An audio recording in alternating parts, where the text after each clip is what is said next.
On this segment of Follow Your Dreams, we're going to meet two people who realize their dreams, thanks to the support of their families. Here we are at 500 Motors. Today we're going to meet Ty Hajjar.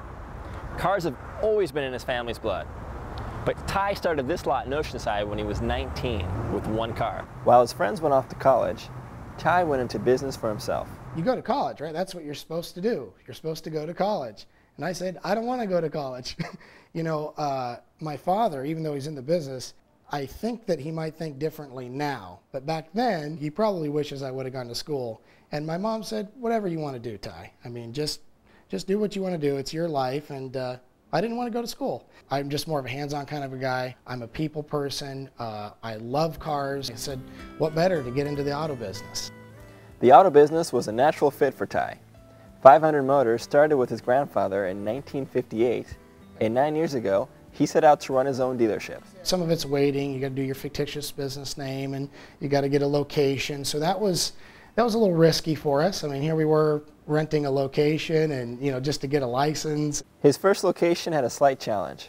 It only had room for one car, and like so many entrepreneurs, he had to bring work home. It started with one car, and one car became two, and two became three, and three became five, and five became 10, and before you knew it, I'm not kidding you, we had almost 20 cars at the house. So I mean, we'd have these cars, we didn't have any property, it was all neighborhood, so we'd keep moving these cars. So every night about 10 o'clock we figured, everybody go to bed, we figured, and I'd go out with all the keys and we'd move car A to car B, and car B to car C, and car C to car D, and we just keep them rotating. We got to talking, and he says, we better get a spot. I mean, this is ridiculous. We can't operate like this. It was time to find a lot, and Oceanside became their home. And as the business grew, it became a family affair. Right around in that time, while we were outgrowing our place, my dad had resigned at the Mercedes store and joined up, and we became incorporated. And so it's myself and my father and mother that are partners in the business.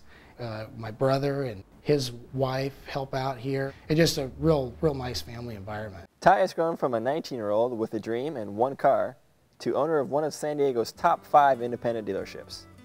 But Ty says what hasn't changed is the values that inspired him. Old-fashioned values of family, faith, and good customer service. It's so nice to be able to interact with people, and they'll come to us. They need help. They need to get their kids to school. They need to get themselves to work to be able to pay the bills. And it's really nice, to be able to help out in that situation and say, okay, what's going to be a real good car for a real long time, or whatever the situation may be.